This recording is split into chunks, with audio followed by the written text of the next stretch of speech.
एक मिनट आपको। यहाँ मैं अभी इस समय अल्मोड़ा के पास में डोल आश्रम है, मैं इस समय वहां हूँ, यहाँ हूँ। और इसीलिए मुझे सुबह शवासन में आपको कंचनजंगा और नंदा देवी की श्रेणियां दिखाने याद आ गई थी, मतलब दिख रही थी। मैं कोशिश करती हूँ 1 मिनट 2 मिनट के लिए, यदि ये वीडियो हो के और इधर आपको वो सब दृश्य दिख सके तो मैं देखती हूँ।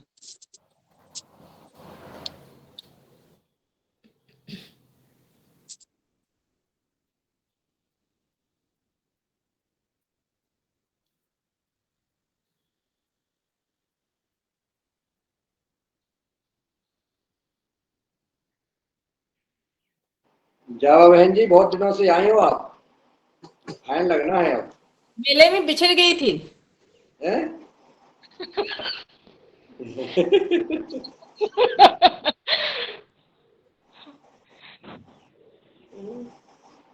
खूब लड़ती है जी, खूब। हाँ, अगर बहुत पुरुषार्थी बहन जी हैं जावा जी, बहुत सुंदर, बहुत अच्छा लगता है। चलो हरिद्वार चल रहा है। चलना तो चलिए, है। वो अभी नहीं, मैं हूं तो, पर अभी इससे उधर से कैसे दिखेगा समझ नहीं आ रहा। अरे पुष्पम बहन, वो ऊपर वाला देखो ना, वहाँ पर एरो है ना, ऊपर वाला। हाँ, ऊपर समझ वाला गए। करो ना उसको। क्या कर रही? कोने वाला दबा दो, कोने वाला, राइट वाला। मोबाइल के लेफ्ट साइड में है ना एरो। हाँ ठीक है, दिखाई दे रहा है। राइट में है बहन जी, राइट में दिख रहा है? हाँ दिख रहा है, दिख रहा है, सबको दिख रहा है। अरे अरे अरे, टेढ़ा मत करो, सीधा ही रखो मोबाइल। हाँ ये बस ठीक है, बस ठीक है, बस ठीक है, सही है, सही है। बस ठीक है, वैसे ही रख दो, हम लोग ले लेते बढ़िया इसका दिख रहा है। हमारा पता आ ही नहीं रहा है, इसका स्क्रीनशॉट ले लेते हैं। क्या होता है? अभी वहाँ बादल आ गए, दरबार बादल आ गए। जय बोल माई मेरी सचिया जोता वाली माता सदा ही जय।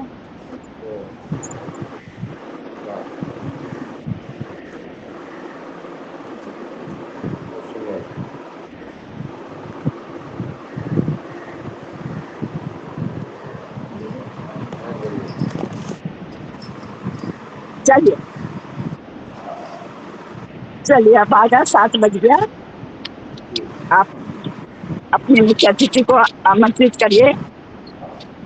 आप कैमरा को चारों ओर घुमा रहे हैं तो वहाँ के और दृश्य दिखाई दे जाएंगे। क्या करूँ? वो तो बोलते ही थोड़ा रहते हैं। चारों ओर घुमाओ। हाँ ठीक, बढ़िया।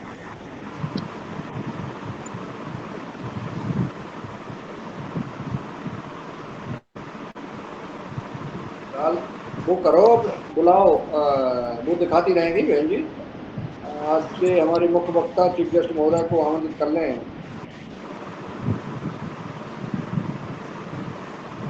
कुसुम बहन, हाँ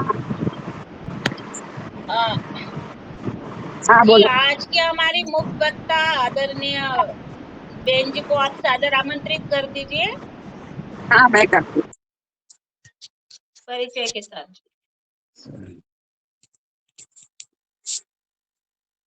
बहन जी का धन्यवाद तो देते पहले आचार्य जी का।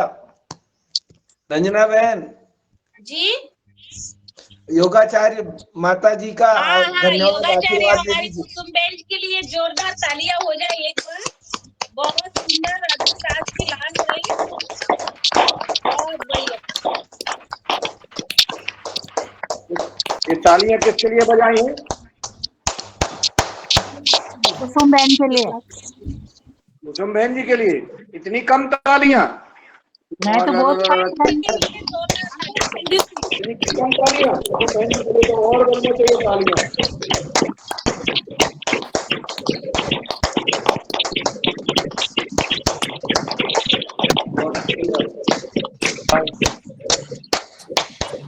कुसुम बहन बहुत सुंदर आज की क्लास रही आपकी। बड़ी बहन बहुत बढ़िया, आनंद आया।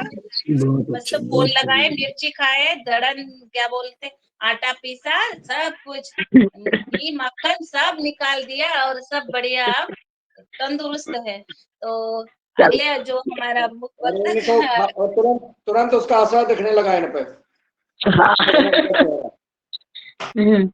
धन्यवाद धन्यवाद, बहुत बहुत रंजना बहन, सभी को बहुत धन्यवाद। और मैं बस अब उनको 1 मिनट बस बुला रही हूँ। हमारी जो कुसुम बहन है मना कर रही थी कल, देखो इतना अच्छा आज हमको फंसाया और मना कर रही थी, फिर भी हमने उनको बोला नहीं करना ही है, बिल्कुल देखिए और कर क्लास दिया। बहुत ही सुंदर क्लास कराई, मैं तो शुरू से नहीं मिली, आधा से शारदा मिली। बहन जी अब आपकी भी बारी है, कल नहीं, दूसरे दिन। परसों। चलिए चलिए रंजन में वैदेही जी आप जुड़ रहे हैं ना? वैदेही जी, वैदेही जी, जी जी प्रणाम प्रणाम। आइए आइए आइए, आपका स्वागत है। आदरणीय मिथिलेश बहन जी, ओम प्रणाम। ओम भाई जी, ओम। मिथिलेश बहन जी का तो मुझे वैसे परिचय देने की आवश्यकता नहीं है, क्योंकि उनका परिचय तो बहुत विस्तारित रूप में आप सबके पास है और सब बहुत अच्छे से जानते हैं, और आपके नर्मदापुरम की ही है। इनके साथ भी मेरी पहले 2-3 कितनी बार बात हो चुकी, आज संयोग मिला है कि आज आज आप उपस्थित हो सकी हैं। बहुत व्यस्त रहती हैं, बहुत अधिक, वो तो सब आप लोग सब उनको तो बहुत अच्छे से जानते हैं। चलिए मैं एक सिस्टेमेटिक प्रोटोकॉल के हिसाब से आपका परिचय करवा देती हूँ। वैसे तो सब जानते हैं, पर प्रोटोकॉल के हिसाब से आप आज की हमारी मुख्य वक्ता आयुर्वेदाचार्य, आयुर्वेद में विशेषज्ञ श्रीमती वैदेही मिथिलेश शर्मा जी हैं। आप महिला पतंजलि की जिला प्रभारी, नर्मदापुरम राज्य कार्यकारिणी की सदस्य और महिला पतंजलि की प्रभारी हैं। योग के साथ आयुर्वेद में आयुर्वेद रत्न, वेद विशारद किया है, स्टोन थेरेपी में, एक्यूप्रेशर में, स्पर्श चिकित्सा में अलग अलग जगह से इन्होंने शिक्षा ली है और बहुत एक्सपर्ट हैं। फेस रीडिंग का आयुर्वेद के साथ भी कोर्स किया हुआ है और योग शिक्षिका है ही, और साथ में बहुत अच्छा इनका अपना चिकित्सालय क्लिनिक आप चला रही हैं और बहुत सेवा कर रही हैं, बहुत सेवा कार्य में व्यस्त हैं। और अपने और एक बहुत बहुत बड़ी बधाई, आप अभी अभी दादी बनी है, दादी का इनको ओहदा मिला है, उसके लिए बहुत बधाई। इसीलिए आप बहुत व्यस्त थी, परंतु आज इन्होंने समय दिया, बहुत बहुत धन्यवाद। आपका स्वागत है मिथिला वैदेही जी, आइए आप अपना अपने वक्त दीजिए। और सदन को और बताना मैं चाहता हूं कि आदरणीय मिथिलेश बहन जी के निवास पर परम पूज्य स्वामी जी महाराज जी का पदार्पण हुआ था। संत निवास वहीं बना था। महाराज जी का जहां पहुंचना हो जाता है वहां तो वो परिवार के तहत हो जाता है, वो गांव, वो जिला के तहत हो जाता है। वो भी बहन जी को अवसर प्राप्त हुआ था, इसलिए और सौभाग्यशाली हैं। और जी बहन जी आप आए और अपना मार्गदर्शन। हाँ तू कर ले, तेरे को कर ले जो भी करना। जी भाई जी, ओम प्रणाम। दीदी प्रणाम। सर्वप्रथम स्वामी जी महाराज एवं आचार्य श्री को मैं कोटि कोटि नमन वंदन प्रणाम करती हूँ। मेरे सभी संगठन के मेरे पूज्य सम्मानीय भाई बहनों को मैं प्रणाम करती हूँ। इस योगाहार परिवार में मेरे आदरणीय भाई जी मुनीलाल जी, जो कि हम बहुत पुराने साथ में कार्य करते आ रहे हैं, भाई बहनों का जो सहयोग हमारा है बहुत अच्छा है, मैं आपको प्रणाम करती हूँ। एवं हमारी आदरणीय प्रिय दीदी कुसुम भारद्वाज दीदी, जो कि मैं अपना गुरु मानती हूँ, उनको बड़ी बहन स्वरूप आपको प्रणाम करती हूँ।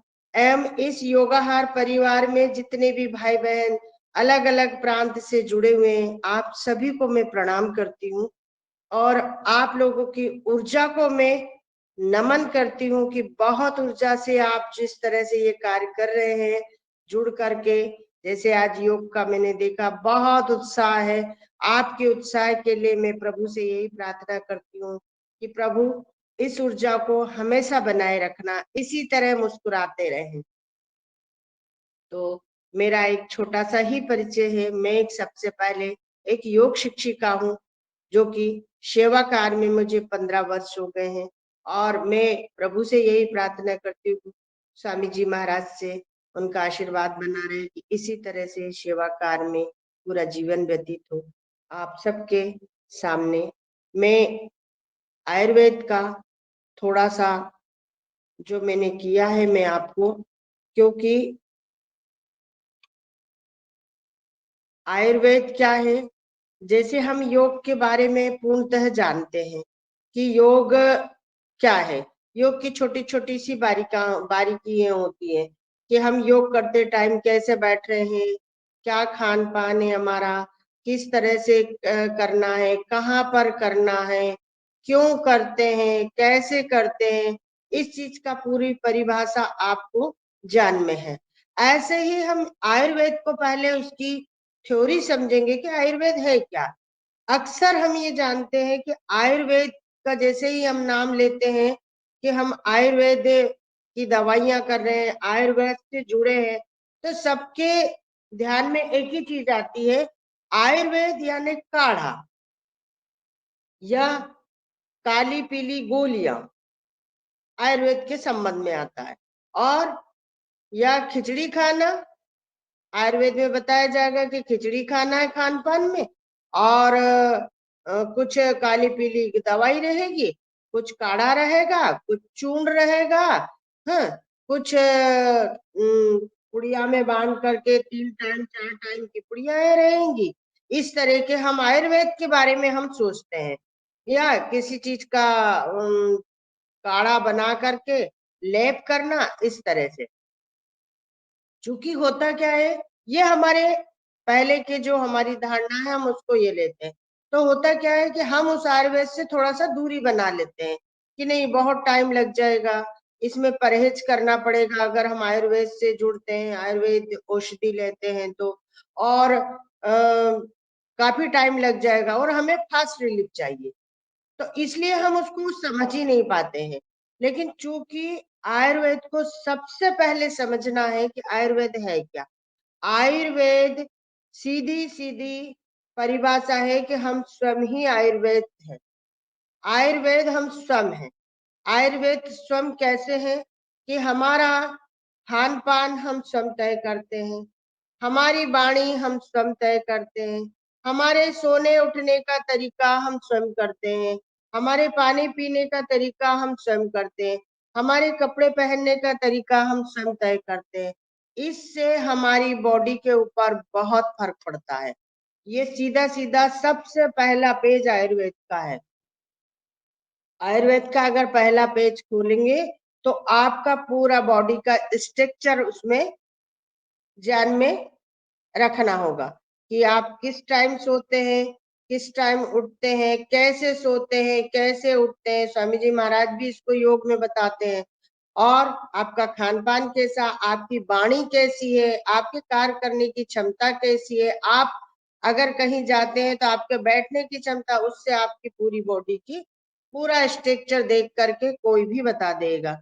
अगर आप एक वैद्य जी के पास जाएंगे तो वैद्य जी, डॉक्टर तो आपसे पूछेंगे कि आपका पेट दर्द कर रहा है, और आपको तुरंत दवाई लिख देंगे, और दवाई नहीं तो आपका पूरा चेकअप लिखेंगे। आप चेकअप करा के रिपोर्ट देखकर, रिपोर्ट से फिर आपको दवाई देंगे।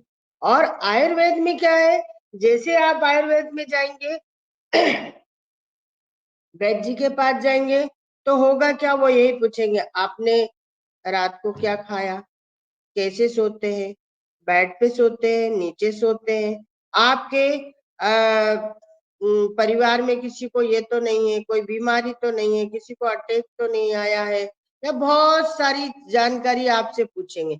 वो आपका क्या होता है, सारी चीजों की आपकी sonography, blood sample, urine sample, सारा इस चीज में आयुर्वेद में आ जाता है। और उसके आधार पर वैद्य जी पूरी चीज आपकी हिस्ट्री जान लेते हैं, और हिस्ट्री जान करके फिर दवाई देते हैं।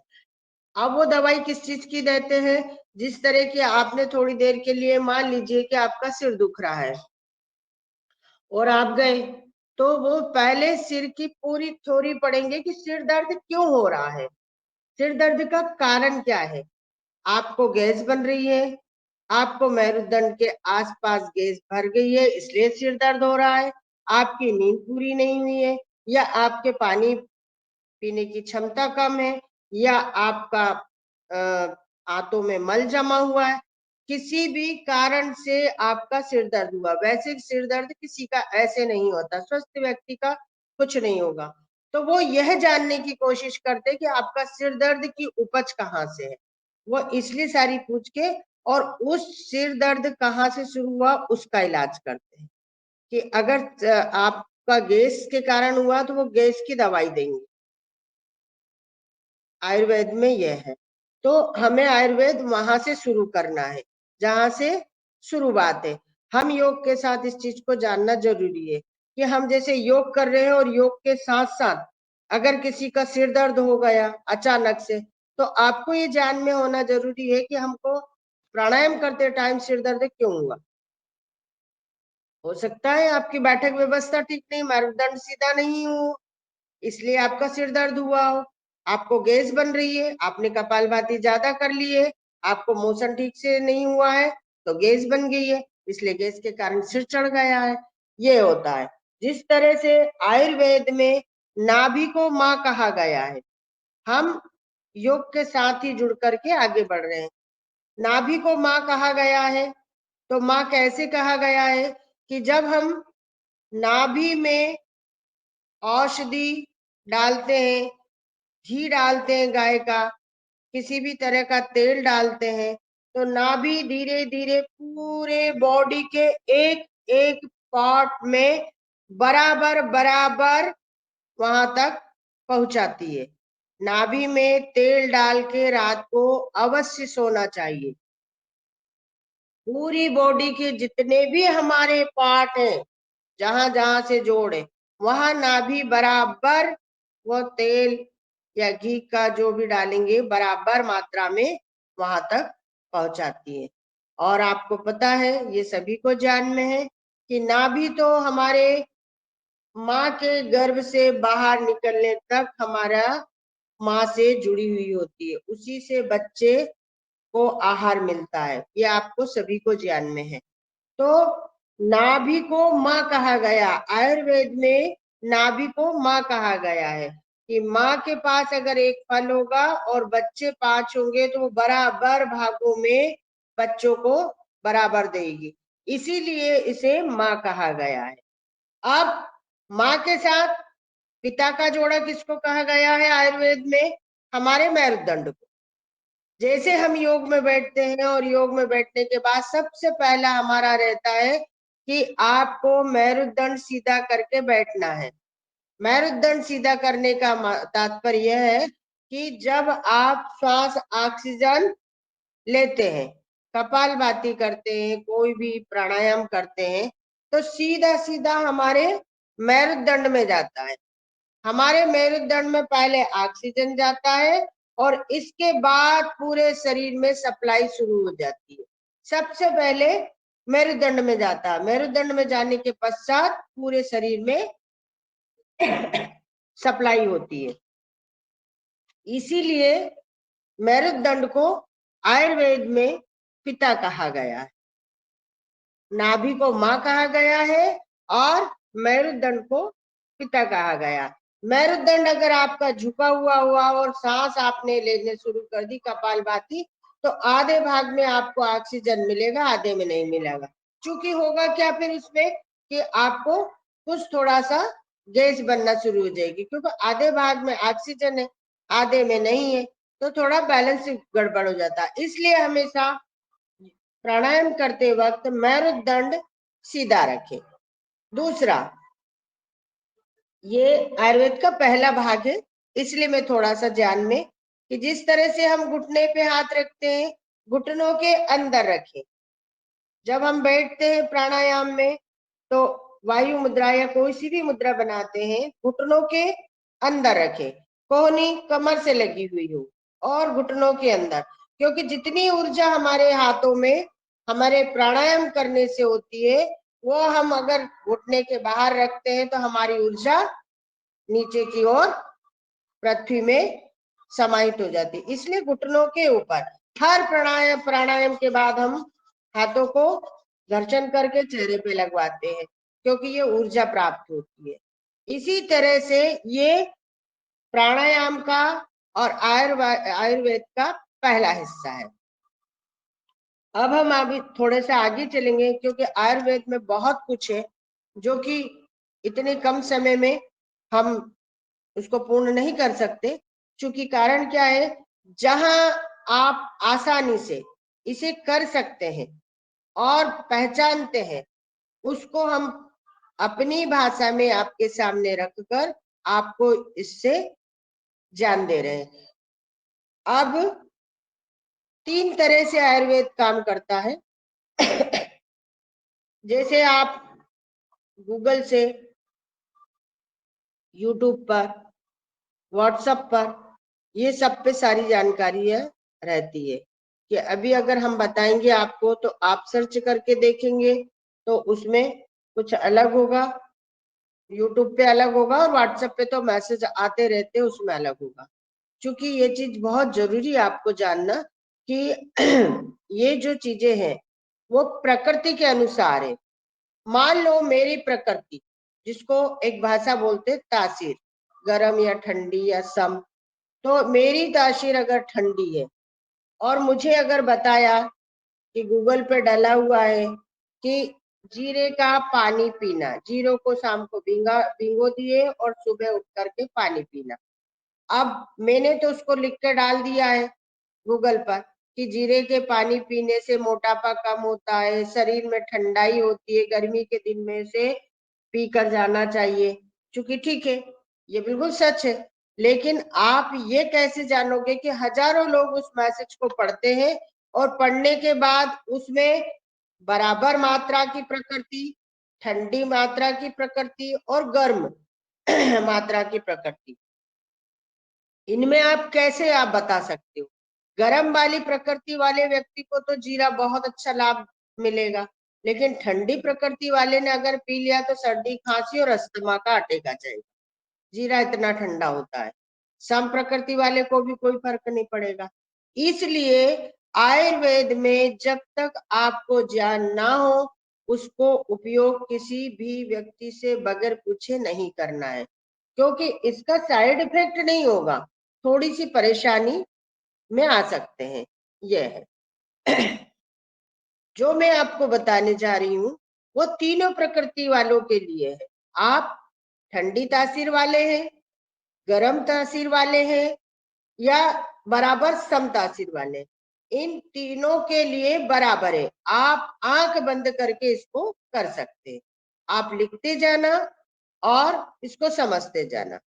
अब हम जैसे हमारे घर की चीजें हैं, इसमें सारे लोग पूर्ण हैं, अपूर्ण कोई नहीं है। जैसे हमारे घर का रसोई है ना, माँ की साला है। रसोई घर यानी माँ की साला, मसाला, जिसको मसाला बोलते हैं, वो हमारी माँ की साला है, हमारी माँ की पाठशाला है। माँ हमारी उसी पाठशाला में से, डिब्बे में से निकाला, सर्दी हुई गुड़ हल्दी की गोली बना के दे दी, सर्दी हुई कफ जम रहा है अजवाइन का काढ़ा बना के दे दिया, हल्दी का दूध दे दिया, हल्दी का पानी दे दिया। ये हमारी माँ की पाठशाला में से। तो इसमें आप सब लोग बहुत अच्छे से पूर्ण है, अपूर्ण नहीं है। आज के उसमें जहां तक मुझे जितना नॉलेज है कि आज के उसमें आयुर्वेद की ओर जितने लोग जागरूक हो गए हैं और बहुत ज्ञान रखते हैं, तो इस चीज में मैं बहुत कम बताऊंगी, लेकिन जो चीज बताने वाली है वो मैं बताने जा रही। जैसे आम का पौधा है, हम शुरुआत मिठास से करते हैं। आम का पौधा सब लोग आप जानते हैं और अच्छे से भली भांति जानते भी है, और ये गांव से लेकर शहर तक में ये पौधा उपलब्ध होता है। आपको इसको कहीं ढूंढने जाने की जरूरत नहीं होती, क्योंकि बस इतना होता है कि शहर में पुराना हो जाता है और शहर में नया होता है और पुराना गांव में होता है, क्योंकि शहर में उतनी जगह नहीं होती है तो उसको काट छांट देते हैं। और गांव में बहुत पुराना पौधा होता है जो कि ब्लैक कलर में तक आ जाता है, ब्राउन कलर हो जाता है उसकी स्किन, इतना। तो कोई बात नहीं, पौधा पौधा होता है। आप आम के पौधे के 1 फीट नीचे की मिट्टी, 1 फीट आसपास से थोड़े से, 1 फीट, जैसे ये आम का पौधा है और आम के पौधे की 1 फीट दूरी से और 1 फीट नीचे से मिट्टी को खोद कर ले आए।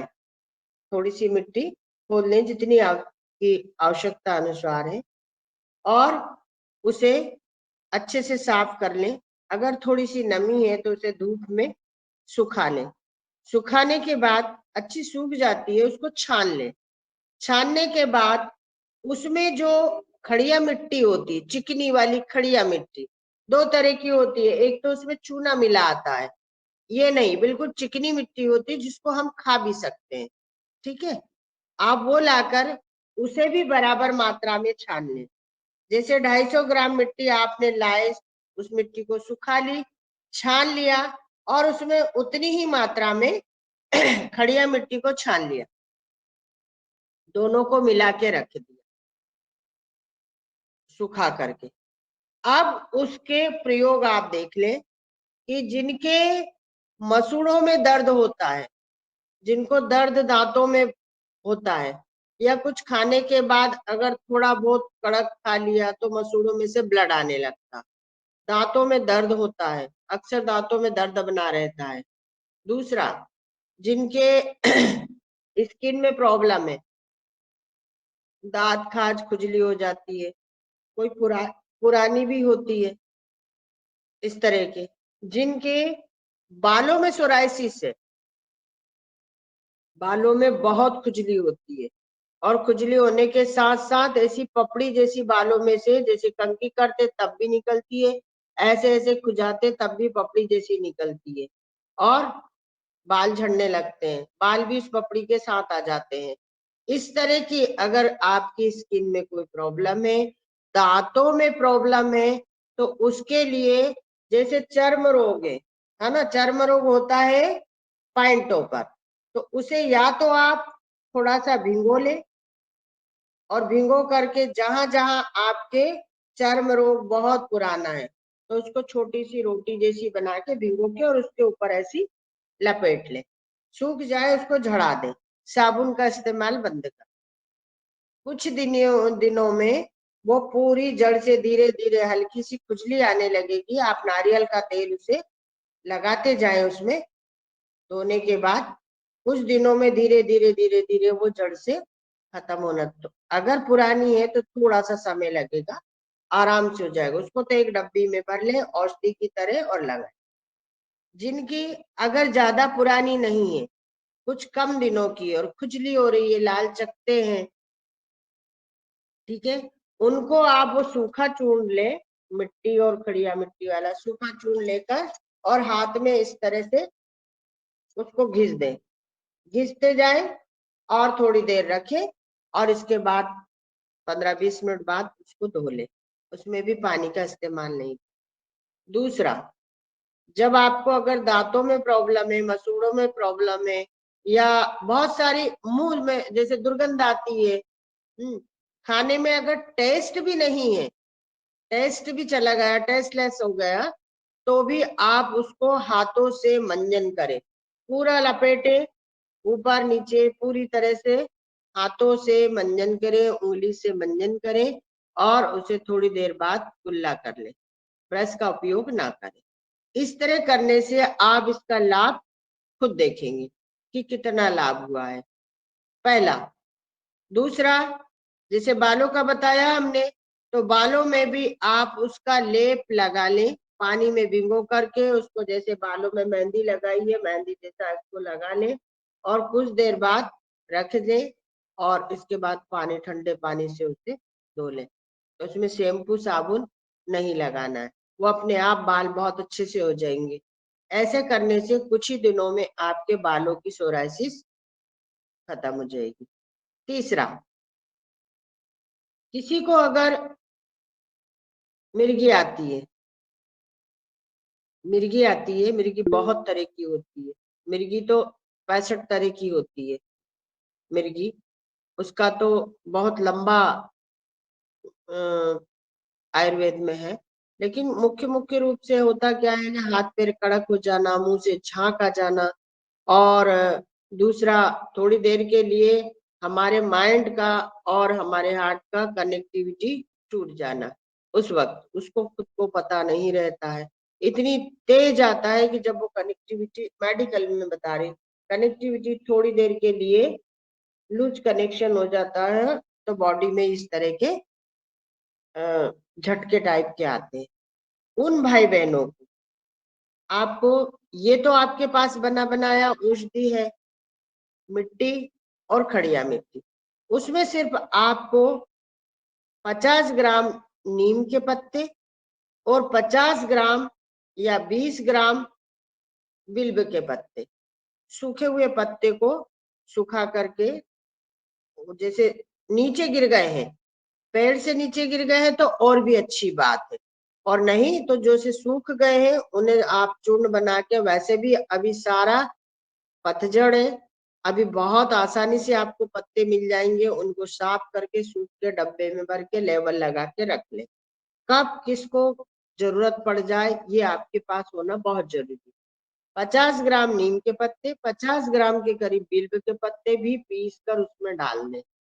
और जैसे कहीं किसी भाई बहनों को इस तरह की वो झटके टाइप के आए, उनको पहले तो पानी में भिगोकर उनके सिर पे तुरंत ऐसा लपेट मार दें, और गर्दन में, कान के पीछे जो सर्वाइकल जो होता है, हमारे माइग्रेन की जो नसें गई हैं, उन नसों को ऊपर, ये जैसे सिर है हमारा, ये दोनों तरफ उसको ऐसे करके, ऐसे लपेट करके छोड़ दें गीला 2 सेकंड के लिए। अगर उनको फिर भी 2 से 1 सेकंड तो झटका आता ही है, अब आप निकालेंगे उसको, भिगोगे लगाएंगे तो उतना समय तो हो जाता है, लेकिन फिर भी इसको लगा दें। या उनको पहले से ऐसा लग रहा है कि इस तरह की मेरे अंदर हो रही, हाथ पैर कप रहे हैं या कुछ ऐसा हो रहा है, तो तुरंत लगा दें आप। वो धीरे धीरे करके, उस वक्त तो झटके आएंगे ही, लेकिन धीरे धीरे करके इस चीज से हमेशा के लिए छुटकारा मिल जाएगा, बगैर औषधि, बगैर दवाइयों के। ये चीज आप अपने पास जरूर रखें। दूसरा ये हो गया मिट्टी का। अब जिनको जैसे अपच होता है, गैस बनती है, 90% भाई बहनों को ये प्रॉब्लम हो रही है, और ये प्रॉब्लम सभी जानते हैं कि किस तरह से होती है। ये तो हम खा रहे हैं कि जहर खा रहे हैं हम बहुत ज्यादा, जिसमें केमिकल आ रहा है बहुत सारी चीजों में। उसी के ऊपर हमारा ये योगा हर परिवार से सारे लोग जुड़े हैं, और इसमें सभी भाई बहन बहुत अच्छे से बताते हैं। पर चूंकि हमारा खान पान भी बहुत जरूरी है, जैसे अभी मेरे पास बहुत असाध्य से असाध्य रोगियों के ऊपर जो मैं काम कर रही हूँ, उसमें TB, cancer, thyroid, BP, psoriasis और डिप्रेशन, जो कि एक ऐसा शब्द बन गया है कि डिप्रेशन जो ईश्वर कभी किसी को ना करे, क्योंकि इस जीवन से अलग हट जाते हैं, उनकी दुनिया अलग हो जाती है, ऐसे लोग भी हैं।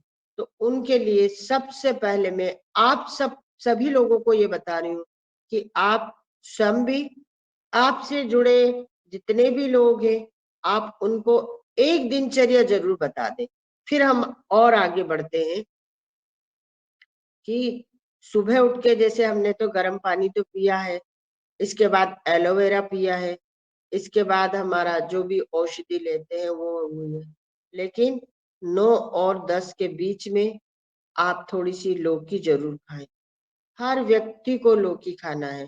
क्यों? क्योंकि लौकी खाने से हमारे अंदर पूरे ब्लड, वायु और ऑक्सीजन, इस जो सप्लाई होती है, उसकी पाइपलाइन जो डली हुई है हमारे अंदर, वह पूरी तरह से फिल्टर हो जाती है। कोई भी हमारे शरीर में कोई भी चोट नहीं लगता है ना। और जहां जहां तक हमारे अंदर ऑक्सीजन नहीं पहुंचती है वहीं हमें रोग उत्पन्न हो जाते हैं। तो लौकी खाना, तो लौकी कैसे खाना, थोड़ी सी जूस तो बहुत ठंडा होता है, जो आप जूस पी रहे हैं बहुत अच्छी बात है, लेकिन थोड़ी सी 50 ग्राम लौकी काट करके उसे उबाल लें, उतने ही पानी में उबालें जितना पानी आप पी सकते हैं।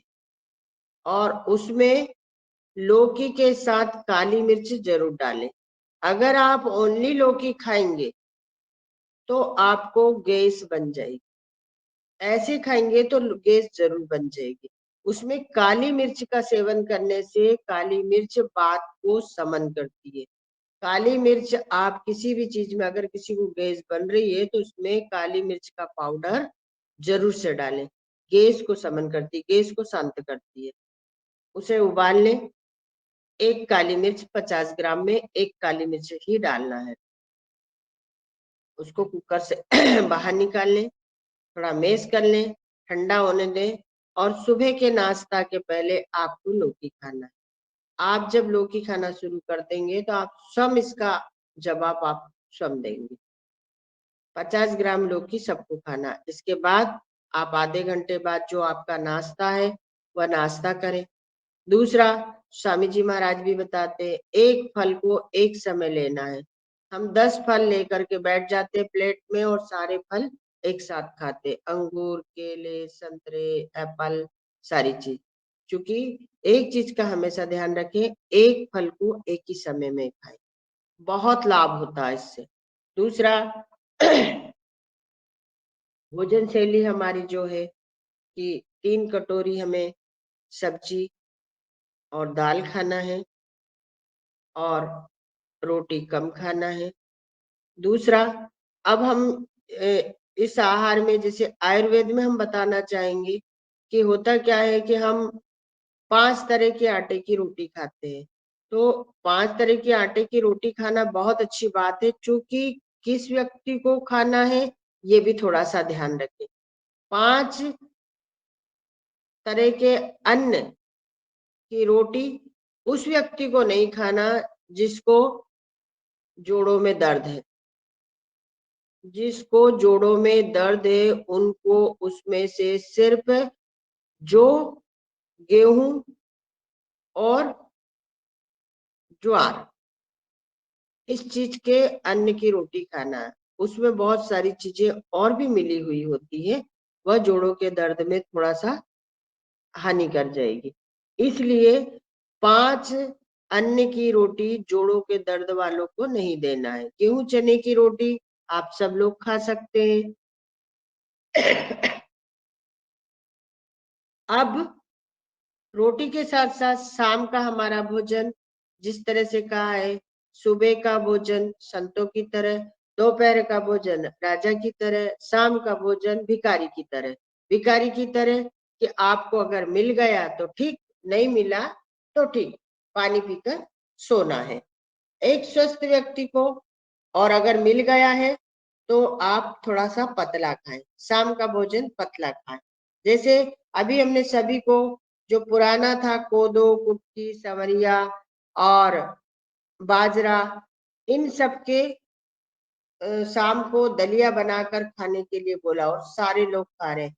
उससे वजन भी कम है, स्वस्थ है, बीपी ठीक है, थायराइड ठीक है उनका, और अंदर की जो भी विकार है वो बहुत ठीक है। 80 से 90% लोगों में इसका अंतर आया है, क्योंकि ये चीजों में जो पोषक तत्व होते हैं वो किसी भी चीज में नहीं मिलेंगे आपको। पतला दलिया टाइप का बनाकर और पी जाओ। और शाम के भोजन में हम, होता क्या है, आयुर्वेद में कहा गया कि हम, जैसे हमने कहा कि दलिया बनाओ, दलिया खाना है शाम को बस, तो होता क्या है, उसका भी एक फर्क पड़ता है। आप इसको करके देखिए। जैसे हमारे अंदर गैस बन रही है, वजन बहुत ज्यादा है, पेट से संबंधित बहुत सारे विकार है। अब आप एक काम करिए कि शाम को दलिया खाते हैं, कोदो कुटकी खाते हैं, हल्की खिचड़ी खाते हैं, इसके बाद भी आप में कोई फर्क नहीं आ रहा और कहते हैं हम अक्सर कहते हैं कि अरे आपने बताया, लेकिन हमें तो कोई फर्क ही नहीं पड़ता है।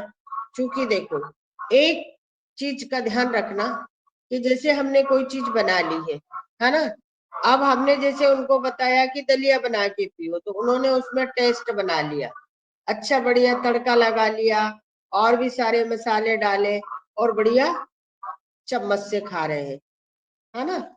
और फिर बाद में पेट भर के खा लिया, पानी कम पिया और फिर सुबह बता दिया कि हमको गैस बन गई है। क्योंकि एक चीज का हमेशा ध्यान रखना, जैसे आयुर्वेद में कहा ना कि भिखारी की तरह खाना, तो भिखारी कैसा खाना खाता है? बढ़िया थाली में लिया दलिया, पतला दलिया, आप इसको करके देखिए, पतला दलिया थाली में लिया, घुमाया और पी गए, बस। फिर देखना आप कि आपको सुबह उठने के बाद कितनी एनर्जी रहती है। वह एक एनर्जी ड्रिंक के समान हो जाता है। जिस तरह से हम थाली में लेकर घुमा कर पीते हैं उसका एक अलग होता है, हम कटोरे में लेके प्लेट में खाते हैं उसका एक अलग होता है, कांच में खाने का अलग होता है, चीनी में खाने का अलग होता है। इसलिए आयुर्वेद में सब चीज का अलग अलग वर्णन। अब हम आगे चलते हैं। जो आप पानी पीते हैं, ध्यान से सुनिए, जो हम पानी पीते हैं उस पानी में आप सीधा सीधा एक जायफल, जायफल सब जानते हैं, जायफल लाकर धोकर आप अपने मटके में डाल दीजिए और उसका पानी पीते रहिए। वह 100 विकारों का काम करेगा आपके अंदर। पहले तो डाइजेशन ठीक करेगा, आपके अंदर की गर्मी निकालेगा, आपको गैस बनने से बचाएगा, आपके सिर दर्द को बचाएगा, आपको सांस में जहां अवरुद्ध आ रही है वह बताएगा। दूसरा, आपकी पाचन क्रिया ठीक, बहुत सारी औषधि के रूप में वह जायफल काम करेगा। आप एक जायफल लाइए और पानी के मटके में डाल दीजिए और पानी पीजिए। जब आप मटका धोते हैं उसको निकाल के रख दीजिए, अच्छे से उसको भी धो लीजिए और जब वापस से पुनः पानी भरते हैं वापस से डाल दीजिए। अब अगर जायफल भी अगर आपके पास उपलब्ध नहीं है तो सीधा सीधा आपको जामुन की जो लकड़ी होती है, अच्छे से सारे लोग जानते हैं, जामुन की लकड़ी का इतना बड़ा टुकड़ा ले आए और उसका इतना छोटा भाग करके अच्छा धो के साफ करके और पीने के मटके में डाल दीजिए। अच्छा साफ कर ले और डाल दीजिए। उसको भी आप मटके से जैसे धोते हैं, जो भी बर्तन धोते हैं उसको निकाल के रख लीजिए, धो लीजिए और फिर वापस डाल दीजिए, उसको चलने दीजिए। एक टुकड़ा आपका 15 दिन चलेगा, फिर उसको फेंक दीजिए, फिर दूसरा डाल दीजिए। तो जामुन सबके बाद सबको पता है और अच्छे से जानते हैं, ये आपके ब्लड को फिल्टर करेगा, ब्लड को गाढ़ा नहीं होने देगा, ब्लड को ज्यादा पतला नहीं होने देगा, आपका बीपी सामान्य रहेगा, बहुत सारी चीजों को ये आपके अंदर के विकारों को दूर करेगा। आप पिएंगे तब इसका परिणाम आप सब आपके शब्दों में बोलेंगे। एक नहीं है कि मैं एक चीज का वर्णन करूं यहाँ पर कि इस चीज के लिए, बालों से लेकर के आपके पैर के नाखून तक, पेट के सारी आंतों तक, आपके मल मूत्र सहित सारी चीजों को ठीक करता है वह पानी। आप ये कैसे, तो आप ये सब चीज को मैं एक उदाहरण देकर बता रही हूँ कि जैसे आप ये तो सब जानते हैं कि जैसे हम शादी वगैरह होती है, कोई भी शुभ कार्य होता है, उसमें हम आम और जामुन को सर्वोपरि रखते हैं। जैसे शादी का एक मंडप बनता है ना, उस मंडप में आम और जामुन के पत्तों की छाजन करते हैं। क्योंकि अब आप इसका आप मुझे क्वेश्चन यही करेंगे कि छाया के लिए करते हैं, छाया बनाते हैं, ये पत्ते हरे होते हैं इसलिए उसको छाया के रूप में डाल देते हैं। क्योंकि इससे भी ज्यादा हरे पत्ते और भी पौधे और पेड़ों के होते हैं, वो क्यों नहीं डालते? हम आम और जामुन के पत्ते डालते हैं क्योंकि अगर कहीं नहीं भी मिलता है, सिटियों में उतना, जैसे गांव में पूरी तरह से मंडप बना देते हैं, आसपास भी लगा देते हैं, गेट पे भी लगा देते हैं। क्योंकि सिटी में ये उपलब्ध नहीं हो पाता है तो उसे हम क्या करते हैं, शगुन के तौर पे इतने इतने बड़े टुकड़े ले आते हैं और लगा देते हैं, थोड़ा थोड़ा सा। नियम हो गया कि आम जामुन लगे। क्योंकि इसका आयुर्वेद में बहुत ज्यादा और बड़ा वर्णन है। हम इसको सहजता से लेते हैं, क्योंकि होता क्या है, ये हमारे ब्रेन, हमारे मस्तिष्क को पूरी चेंज कर देता है। आप इसको करके भी देखिए।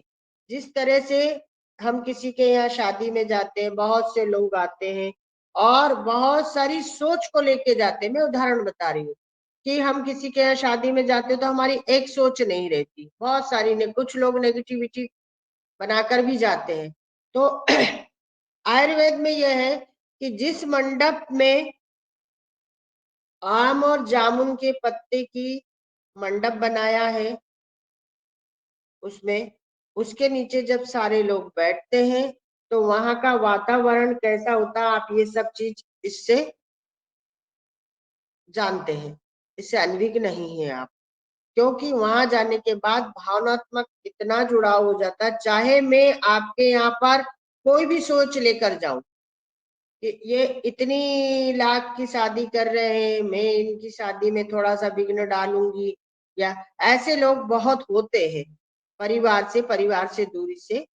तो वहां जाने के बाद उसका इतना बड़ा ओरा बन जाता है, आम जामुन के पत्तों से जो ओरा निकलता है वह हमारे सीधे हार्ट के ऊपर असर करता है, और वहां इतना भावनात्मक प्रेम स्नेह हो जाता है कि आप ये खुद समझते होंगे। तो जब आप इतना असर देखिए, जैसे हम पूजा पाठ भी करते हैं तो आम जामुन के पत्ते कलश में लगाते हैं, और भी दूसरे भी लगा सकते हैं, क्योंकि जब हम पूजा पे बैठते हैं तो कहीं न कहीं बहुत सारी चीजों से हमारे अंदर हलचल मची रहती है। वह हमारे बिल्कुल सीधे हाथ की तरफ रखते हैं, क्योंकि वो हमारे हाथ पे टच करता है, और वहां हम बहुत पूर्ण प्रभु के सामने, प्रभु की भक्ति के सामने, उसके पुण्य काल प्राप्त करने के लिए हम बैठते हैं। तो हमारी दिल और दिमाग बराबर समान मात्रा में काम करता है, इतना फर्क पड़ता है। तो आप ये सोचिए कि अगर इसे सेवन किया या हमने अपने जीवन में इसको उतार लिया और करते हैं तो कितना फर्क पड़ेगा। अगर किसी को डिप्रेशन है, कोई बहुत गुस्से वाले भाई बहन है, या बच्चा चिड़चिड़ा है, या महिला चिड़चिड़ी है, बात बात पे बहुत गुस्सा आता है, ऐसे भाई बहनों के लिए, या किसी बच्चे का पढ़ाई में मन नहीं लगता, ऑफिस में भी बहुत वर्क रहता है, तो शाम को जैसे भाई बहन आते हैं तो सिर इतना ऐसा हो जाता कि कोई ना बोले, चुपचाप से जब कोई बात करते हैं तो आपस में मतभेद हो जाते हैं, गुस्सा आ जाता है।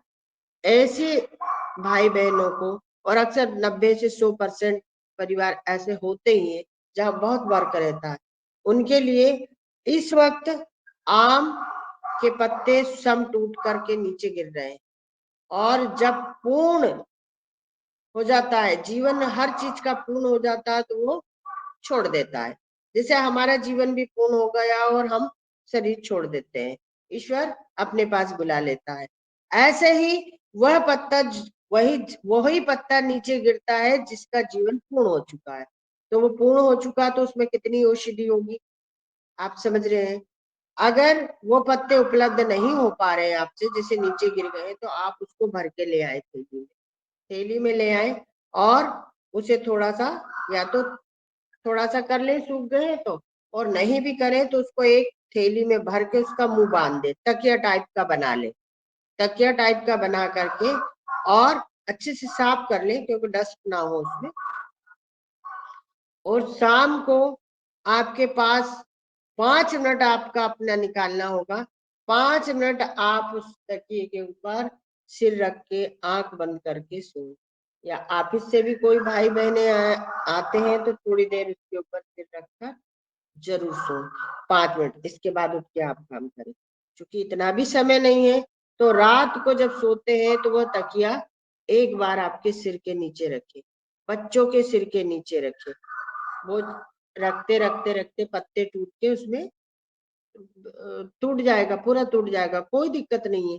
आप ऐसे में, ताकि फैले ना, ऐसे बनाकर तकिया रख लें।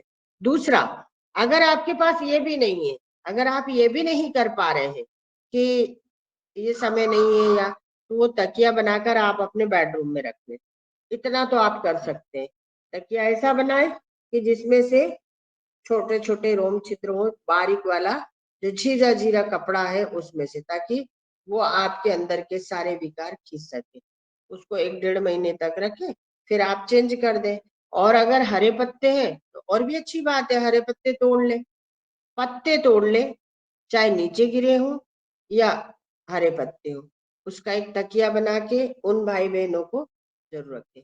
अब जो ज्यादा बहुत गुस्सेला बच्चा होता है, उदंड बच्चा होता है, बिल्कुल कहना नहीं मानता है ना, उनके लिए आप, या कोई महिला है बहुत गुस्सा आता है, बात बात पे चिड़चिड़ी होती है, जरूर उनके अंदर कोई विकार होगा, उनके लिए आप ये करें कि कोमल पत्ते, जो लाल पत्ते होते हैं आम के, छोटे छोटे कोमल पत्ते तोड़ लाए, तोड़ करके उनके तकिए के नीचे जरूर रख दे। बच्चे के कोमल पत्ते जो होते हैं वो तोड़ लाए और डेली उनके तकिए के नीचे रखे। कुछ ही दिनों में उनके स्वभाव में परिवर्तन आ जाए। दूसरा, जो गाय का गोबर है, गाय का गोबर, यानी जो शहर में घूमती है, गोबर तो होता है ठीक है, लेकिन मैं फिर भी उनका सजेशन नहीं दे रही। जैसे गांव में गोबर, गाय बंधी होती है और वो घर का ही भूसा वगैरह खाती है, उस गाय का गोबर ले आए और गोबर ला करके, अगर बच्चा है और बहुत ज्यादा परेशान करता है, बहुत ज्यादा पढ़ाई में भी मन नहीं लगता, तो उनके लेफ्ट कान के पीछे, जैसे आपने ये कान, ये वाला कान ऐसा करके बंद कर दिया, पीछे चिपका दिया, अब ये कान जहां बंद पीछे चिपक रहा है, बस वहीं पर आप एक छोटी सी ऐसे करके एक टिक्की लगा दे। 10-15 दिन अगर लगवा सकते हैं तो लगा दे बाई कान के पीछे, कुछ दिन में उनके स्वभाव में परिवर्तन आ जाए।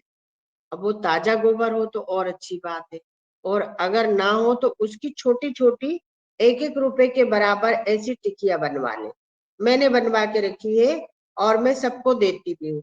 वह टिकिया बना ले और सुखा ले, ऐसे पैसे जैसी बन जाती है, छोटी छोटी छोटी छोटी छोटी छोटी टिकिया बना करके, और उसको, और वो 1-1 टिकिया सारे लोगों को दे, अपने पर्स में भी रखे, अपनी जेब में भी रखे और अपने बैग में भी रखे।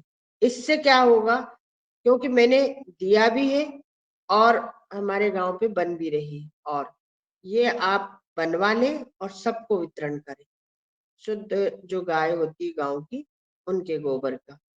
उससे होगा क्या, एक तो दूसरी, हमारे हार्ट में आजकल बहुत प्रॉब्लम हो रही है, तो सबसे पहले तो हमारे हार्ट की पंपिंग बराबर होगी।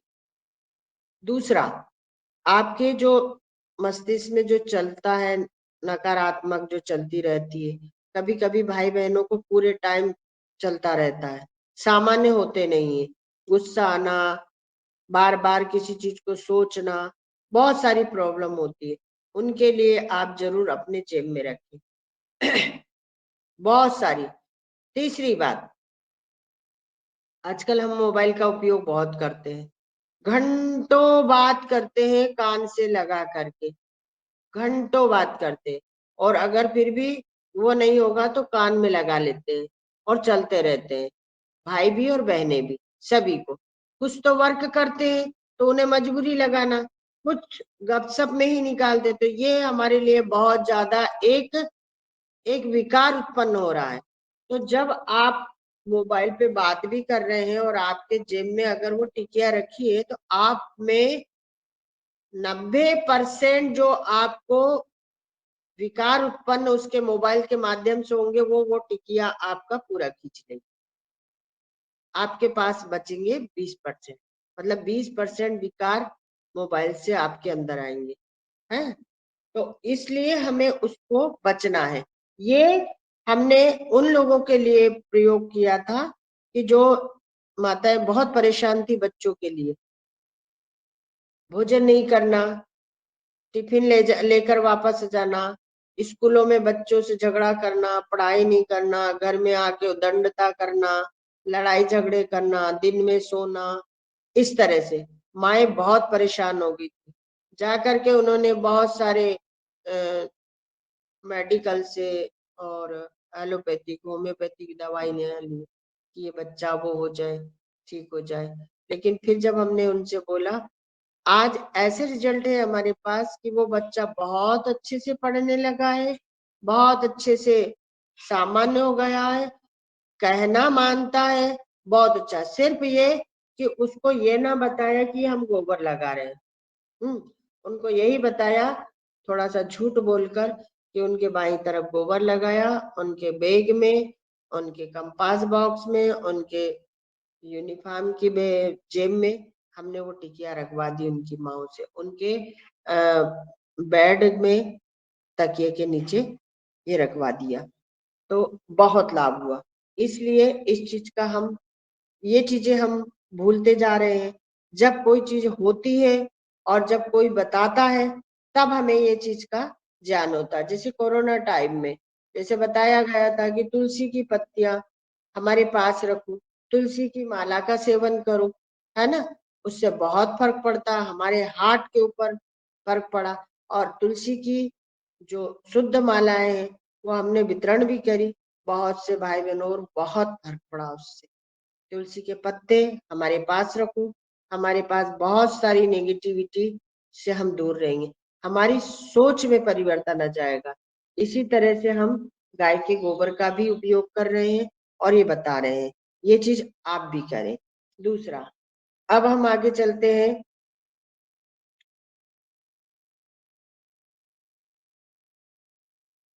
आज के इसमें सबसे ज्यादा समस्या है एक याददाश्त, और दूसरा बालों से संबंधित। बालों से संबंधित भाई बहनों के कि बाल झड़ रहे हैं, और बाल झड़ने के साथ साथ बहुत सारे विकार हो गए हैं। तो जैसा हमने आपको बताया था कि बहेड़ा जानते हैं आप सब लोग, अगर ना जानते हो तो दुकान पे चले जाना, वो दुकान वाले बहेड़ा दे देंगे। बहेड़े को घिस लिया पानी में, कटोरी में रख लिया। आम की जो गुठली है, अब आप आम खाएंगे, गुठलियों को फेंक देंगे, उसे अच्छे से धो करके खूब अच्छे से सुखा ले। सुखा करके इतना सुखाना है उसको, धूप में नहीं, थोड़ी छाया में सुखाएं। सुखा कर काफी टाइम लगेगा, क्योंकि अंदर की जो गिरी है ना वो थोड़ा देर से सूखती है। सुखा करके रख ले। आम और बहेड़ा दोनों को समान मात्रा में घिस ले, आम को और बहेड़ा को दोनों को घिस ले। घिस करके चंदन जैसा बन जाएगा, और बस उसमें नारियल का तेल डाल दे, तिल का तेल डाल दे, और उसको लेकर के और ऐसे करके और मालिश कर ले। मालिश करके आधे घंटे रखे और धो ले। आपके जितने बालों के जितने रोग है ना वह दूर होंगे, और हमेशा के लिए दूर होंगे। 8 दिन में एक दिन जरूर ये लगाएं, ये चीज, ये प्रयोग जरूर करें। दूसरा, अभी जो सर्दी खांसी चल रही है, कफ बन रहा है, सर्दी खांसी के साथ कफ बन रहा है, क्योंकि हमारे क्लाइमेट में भी नमी है, और नमी में धूल जम गई है, जैसे अभी डस्ट उड़ रही है, और वो वाली उसमें जो ऑक्सीजन की कमी आ रही है। अभी इस वक्त जो मौसम चल रहा है उसमें देखें आप, सर्दी खांसी और हमारे अंदर कफ जम रहा है, उसमें आपको आम की जो गुठली है उसे घिस ले। घिस करके गुनगुने पानी में 1 चम्मच डाल ले, और डाल करके उसको, और सुबह खाली पेट पी जाए। कफ जैसा होगा ना, कफ पूरा ढीला होके पूरा निकल जाएगा, लेट बात से, नाक से, पसीने से पूरा निकल जाएगा आपका। कफ जमता है और फिर इसके बाद फेफड़े पे जम जाता है, और धीरे धीरे धीरे धीरे वो काफी टाइम जाता है, और कफ अगर नहीं निकला तो फेफड़े के ऊपर जम जाएगा, और फिर इसके बाद अस्थमा, हमारे श्वास संबंधी बीमारी शुरू हो जाएगी। इस तरह से आपको आम की गुठली का करना है। अगर कहीं किसी तरह से आपके शरीर में फोड़ा फुंसी हो गए हैं, और लाल बन गया है, लाल बन गई है वो, और इतना ज्यादा टाइट हो गया है कि डॉक्टर के पास गए तो वो चीरा का बोलेंगे कि चीरा लगा। उसमें आपको वही आम की गुठली को थोड़ा जला लेना है, जला करके उसकी राख जो हो जाती है उसको नारियल के तेल में करके, और जहां आपको ऐसा लग रहा है कि ये लाल पूरा चकता है वहां पर एक बूंद रख दे। 1 या 2 दिन में वो या तो वहां से पानी, मवाद, खून निकल जाएगा, फूट जाएगा, या वो धीरे धीरे बैठ जाएगा। ऐसा ही जैसे गेहूं है, आप मुंह में डाल लें और उसको अच्छा खूब चबा लें, चबाते जाएं चबाते जाएं चबाते जाएं, जब वो आटे जैसा हो जाता है उसको निकाल कर एक टिकिया बना लें, और जहां आपके फोड़े फुंसी है, जहां पकने जैसा ऐसा बना लिया है, उसको वहां पर रख दे। 2 दिन रखेंगे, इतनी देर में तो आपको पता भी नहीं चलेगा। और अगर बहुत ज्यादा पक रहा है, पक गया है लेकिन फूट नहीं रहा, लाल है, दर्द हो रहा है, वो फूट के कब बह जाएगा, पूरा ब्लड गंदा और पस पूरा निकल जाएगा। या फिर अगर वो पकने जैसी स्थिति में नहीं हुई उतनी जगह में, तो वो बैठ जाएगा। ये आप कर सकते हैं। दूसरा, कपूर आप सब जानते हैं, भीमसेनी कपूर, भीमसेनी कपूर और अजवाइन का फूल। अजवाइन का फूल भी उसी दुकान पे मिल जाएगा, पंसारी की दुकान पे, और देसी कपूर, भीमसेनी कपूर, दोनों को ला करके बराबर मात्रा में कांच की शीशी में दोनों को डालकर रख दे। दोनों को डाल के रख देंगे, और 2-4 घंटे बाद आप देखेंगे कि वो एक तेल बन गया है, तेल बन गया। मैं पुदीना इसलिए उसमें नहीं कह रही हूँ कि पुदीना कहीं कहीं किसी को एलर्जी करता है, एलर्जी हो जाती है, इसलिए पुदीना को हमने वहां से निकाल दिया है। सिर्फ देसी कपूर और अजवाइन के फूल को कांच की शीशी में रखना है। कांच की शीशी में 2 से 3 घंटे रखेंगे तो तेल बन जाएगा। अब उस तेल का क्या क्या उपयोग है? इन दिनों में मच्छर बहुत हो रहे हैं, है ना? तो आप बहुत सारी चीजें लगाते हो, डोमास वगैरह, ये नुकसान करता है। आप उसे शाम के टाइम हाथ में लिया, पूरे शरीर पे लगा लिया।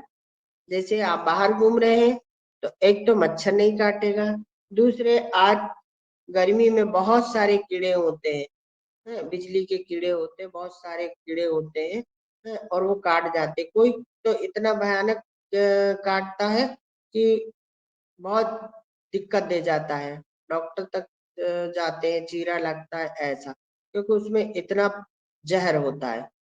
तो अगर कहीं ऐसा कीड़े ने काट लिया, आप रुई भिगो लीजिए और रुई से उसको लगा लीजिए। ततैया ने काटा तो लगा लीजिए, मच्छर ने काटा तो लगा लीजिए, और वैसे भी आप उसको लगा सकते हैं। दूसरा, आपका सिर दर्द हो रहा है, गर्मी से हो रहा है या ज्यादा वर्क किया है, बस हल्का सा उसको हाथ पे लिया, सिर पे लगा लिया, और हमारे जो माइग्रेन की जो नसें गई हैं पीछे, ये दोनों गर्दन के पीछे, ये हल्के से मालिश कर ले। 5 मिनट में पूरा सिर आपका उतर जाएगा। आपको गैस बन रही है, पेट के बल लेट जाए पहले, और मेरुदंड के दोनों साइड, ये हमारा मेरुदंड है, इसके इधर और इधर आप लगा दें, और लगा के हमारे दोनों अंगूठों से दोनों तरफ हल्की सी मालिश कर दें, ऐसा नीचे की ओर। गैस तुरंत ठीक हो जाएगी। गैस बनने के साथ आपको सिर दर्द हो जाएगा, उल्टी जैसी हो जाएगी, घबराहट जैसी होने लगती है, तो इस तरह करें। और जब लगा दिया आपने, मालिश कर दी, तो पीठ के बल लेट जाए, रिलैक्स। पीठ के बल जमीन पर अगर आपने लेट गए तो गैस तुरंत ठीक हो जाएगी। वैसे भी खाली पेट भी और भोजन करने के बाद, जैसे वज्रासन में बैठ गए, इसके बाद एक बार आपको पीठ के बल जरूर लेटना है, क्योंकि जब हमारी गैस की प्रॉब्लम होती है तो हमारे मेरुदंड के आइट साइड में पहले वो भर जाती है, और फिर वहां से वो सप्लाई करती किधर जाना है। दिशा निर्देश हमारे मेरुदंड के दाएं बाएं वहां जाकर के पहले वो स्थिति बनाती है, फिर वो रास्ता बताती है कि कमर के नीचे के भाग में जाना, गैस पेट फूलना, या ऊपर जाना, सिर दर्द होना, या अचानक हाथ दर्द करने लगना, घुटने में दर्द होना, या फिर इधर हाथ तरफ आ जाना तो जी में चलाना। इस तरह का। तो आप एक बार अगर पीठ के बल लेट गए तो आपको गैस की अगर बीमारी है भी, रोग है भी कि आपको बनता है, गैस बनती है, तो भी ठीक हो जाएगा, और नहीं भी है तो कभी नहीं बनेगा। इतना ध्यान रखना। आम की गुठली को जैसे हम सुखा के और रखते हैं, और इसके बाद हम उसे अगर महीने में एक बार घिस के अगर हम पीते 1 चम्मच खाली पेट, महीने में बता रहे हैं हम कि 1 महीने में 1 दिन ऐसा करिए कि जहां आप अपने लिए थोड़ा समय निकाले। वैसे तो आपको 24 घंटे में से 2 घंटे आपको अपने आप में देना है, लेकिन चूंकि अगर कहीं समय नहीं मिले तो 8 दिन में 1 दिन या महीने में 1 बार उसे घिस करके, जो वो काली रहती है जो गुठली, उसमें रुए रुए रहते हैं। ये नहीं कि हम उसको साफ करें तो पूरे उसके रुए पूरे झड़ा दें, है ना। वह एक बहुत अच्छी औषधि होती है। आम की गुठली के जो रुए होते हैं उसको घिस के महीने में 1 बार पिए, हमारा यकृत तंदुरुस्त रहेगा, पूरी तरह से काम करेगा। अगर आपने उसे पीना शुरू कर दिया, कभी भी अटैक जैसे कोई भी बीमारी आप तक नहीं आएगी, उसको पीना शुरू कर। पेट से संबंधित कोई रोग नहीं होंगे, आप पाचन क्रिया एकदम आपकी परफेक्ट रहेगी। जिस तरह से आम की गुठली से दीदी, आम की गुठली को, आम की गुठली हमने जैसे सुखा के रख लिया आदरणीय, है ना जी, और उसको जब आपको ऐसा होता है तो उसको घिस के पानी के साथ 1 चम्मच पी लेना है। घिस लिया, चाहे तो गिलास में डाल ले, 1 गिलास पानी में डाल ले और उसे पी जाए, इस तरह करना। और एक चीज और बता दें, उसको जैसे गुठली को आपने रख ली, लेकिन समय समय पे उसे धूप दिखाए, क्योंकि उसमें फफूंद लग जाती है। अंदर जी। जो गिरी होती है, अंदर की जो गिरी होती है वो धीरे धीरे सूखती है, इसलिए। बहुत सवाल आ रहे हैं आदरणीय बहन जी। चूंकि आपने इतना सब सागर है आपके पास और जो समस्याएं हैं वो लगातार बिल्कुल वही समस्याओं से लोग पीड़ित हैं। तो सवाल होंगे, 8:14 हो गए हैं और बहन जी को और सुनेंगे। अभी कोई हताश ना हो, जिस सवाल ना कर पाएंगे बहन जी और एक समय देंगी। तो मैं रंजना जी को आमंत्रित करता हूँ, रंजना जी आए और जो भी बहन सवाल करना चाहती बहन जी से वो कर लें। जी भाई जी, मेरा सबसे यही है कि जो आज के उसमें हमारे साथ जो स्थिति बन रही है भाई बहनों के साथ, समय कम है, काम ज्यादा रहता है और उसके ऊपर प्रेशर, तो जो आसानी से आप कर सकते हो कहीं भी रह के, वही मैंने आपको बताना चाहा। बताना तो मुझे बहुत है कि इतने कम समय में तो मैं इतने बहुत छोटे रूप में भी नहीं बता पा रही हूँ। बहुत सारी चीजें होती है, जैसे स्पर्श चिकित्सा है, स्टोन थेरेपी, बहुत सारी चीजें कि आप सम का इलाज आप कैसे कर सकते हो, और ये आसानी से छोटी छोटी चीजें आप आराम से कर सकते हैं। जी जी आदरणीय जी।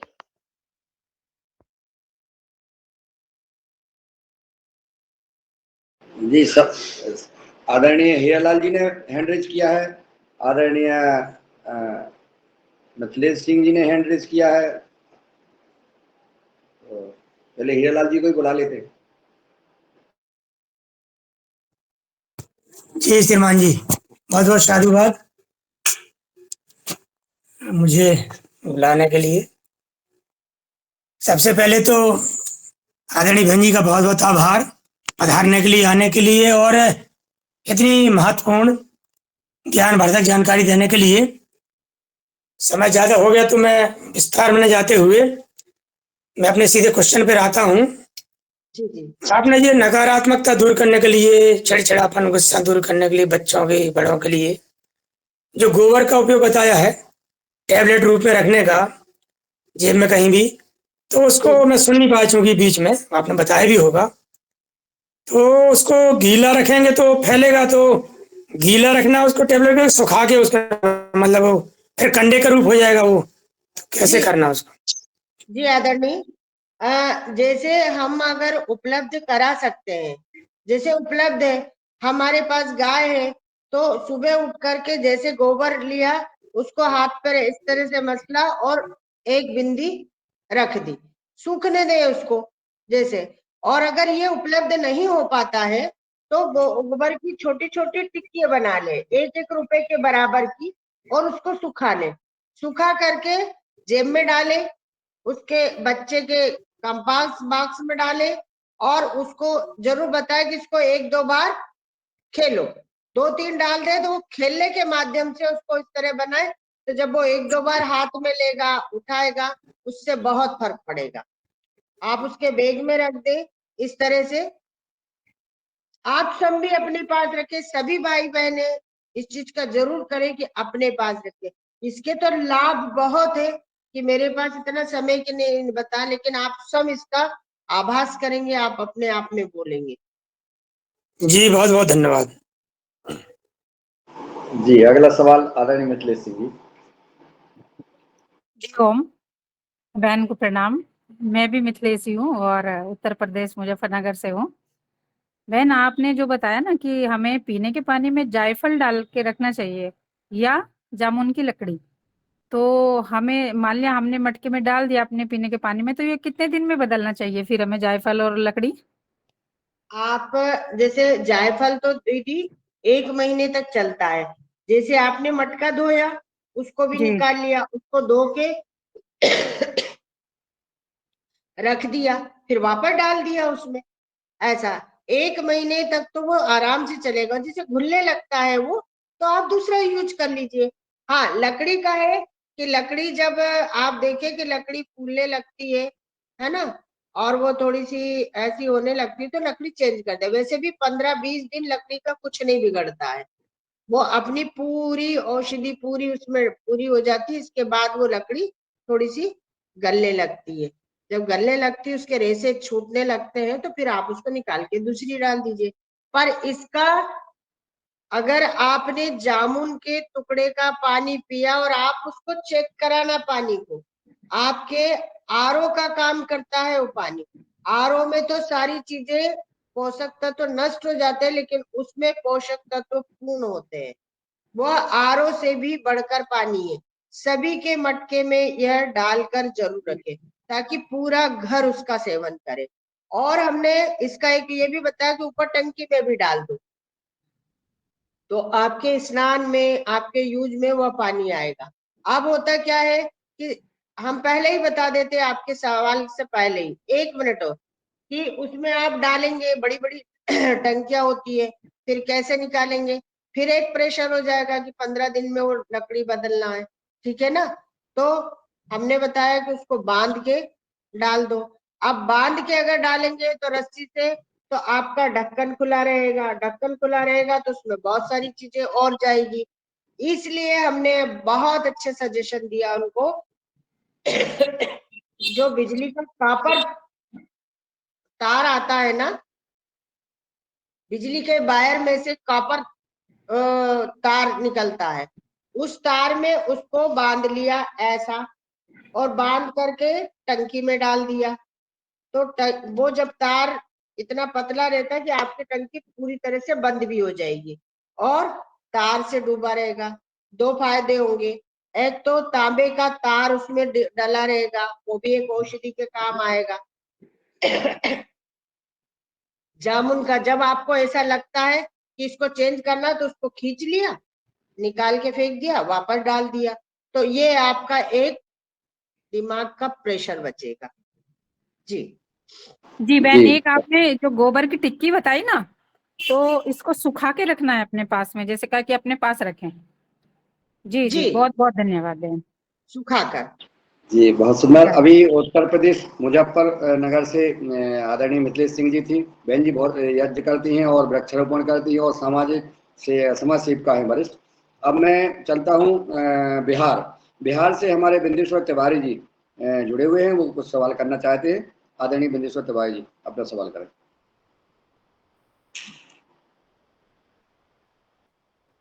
शायद अब तक आवाज नहीं पहुंची। चलिए, बालाघाट से जी, उत्तराखंड से आदरणीय पुष्पा जी, आपका स्वागत है, आप अपना सवाल करें। जी, सभी को प्रणाम। मेरी नसें चढ़ती है, रात भर मैं सो नहीं पाती हूँ, इसका भी कुछ उपाय है तो बता दीजिए, ज्यादा टाइम नहीं लेती मैं। नसें कहाँ, पैरों की चढ़ती है आदरणीय? चढ़ती है, हाँ जी। पैरों की पिंडली की नस चढ़ जाती है? पिंडली से नीचे टखने तक। हाँ दीदी, आप तिल के तेल की मालिश करना है आपको।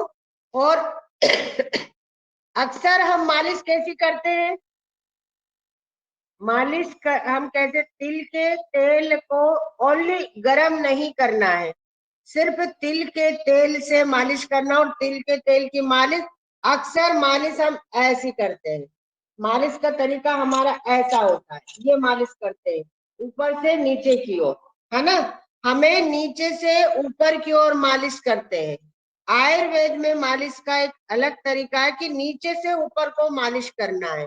और तिल के तेल की मालिश करें। तिल का तेल अपने आप में सबसे सर्वोपरि है कि आप बहुत सारे पत्थरों पे एक एक बूंद सारे तेल डालें, सारे तेल थोड़े से फैलेंगे, लेकिन तिल का तेल ऐसा है कि वो फूटकर इधर पत्थर में से भी निकल जाता है।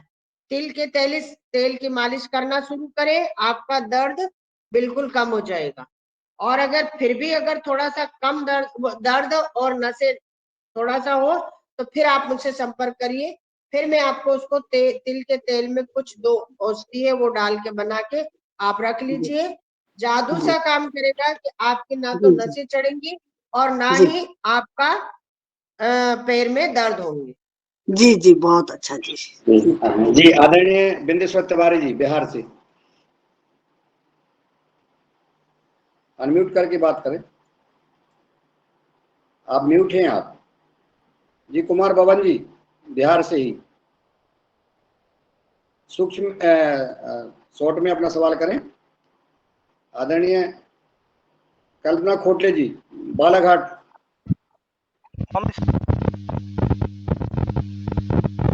आवाज आ रहा है? ओम जी, ओम भाई जी। आ रहा है जी। मैं जानना चाह रहा हूँ कि हाइपरथायराइड है एक व्यक्ति की, जिसके एज है लगभग 18 वर्ष, और शरीर बिल्कुल सूखता जा रहा है। हाइपर थायराइड होता है ना, शरीर सूखता जा रहा है। उसके लिए एक इसमें आपके आयुर्वेद में नुस्खा क्या है? और शुगर के लिए, शुगर। जी भाई जी, मैं थायराइड के लिए पहले तो आपसे एक हाथ जोड़ के निवेदन करती हूँ सारे लोगों से कि आप गोभी खाना बिल्कुल बंद कर दीजिए। सभी लोगों से आपसे निवेदन है कि पहले तो आप गोभी का सेवन बंद कर दीजिए, किसी भी तरह की गोभी हो, सारी गोभी बंद कर दीजिए। थायराइड वाले को तो बिल्कुल टोटल बंद कर देना है। दूसरा, थायराइड वालों को सबसे पहले कैल्शियम का, हमारे शरीर में कैल्शियम की मात्रा बराबर करना है। कैल्शियम की मात्रा बराबर करना है। कैल्शियम की मात्रा कैसे होगी? ना तो कैल्शियम की गोली लेना है, ना ही कैल्शियम के लिए कुछ तम्बाकू चूना खाना है। आपको जो बाजार में कली का चूना मिलता है, कली का चूना एक मटकी में ला करके उसे गला दे, 2 दिन गला रहने दे, फिर पानी उसका फेंक दे, उसका फिर वापस से पानी बदले और रोज सुबह 1 ढक्कन पानी पीना शुरू कर दे। सबसे पहले थायराइड वाले को, शुगर वाले को, जब कैल्शियम लेवल आपका बराबर हो जाएगा ना, तो थायराइड में जो भी आप औषधि ले रहे हैं वह आपको लाभ देगी। दूसरा, मधुमेह के लिए सीधा सीधा है कि आप भोजन के पहले जिस तरह से सलाद ले रहे हैं भाई जी, जो हरा धनिया है, जो बगैर केमिकल का है, हरा धनिया आपको 50, 25, 10 ग्राम चबा चबा के भोजन के आधे घंटे पहले खाना है। वो खा के भोजन करना है। ऐसा आप 5 से 6 दिन करेंगे, आपका शुगर लेवल बराबर हो जाएगा। और इसके बाद मंडूकासन में कपालभाति करें और फिर आप देखें आपका 1 महीने, तो मैं बहुत बोल रही हूँ, 15 दिन में आप जाकर के चेक कराना है। जी बहुत सुंदर। आदरणीय प्रदीप राज वर्मा जी अभी नर्मदा यात्रा करके आए हैं, उनका कोई सवाल है? आपका स्वागत है।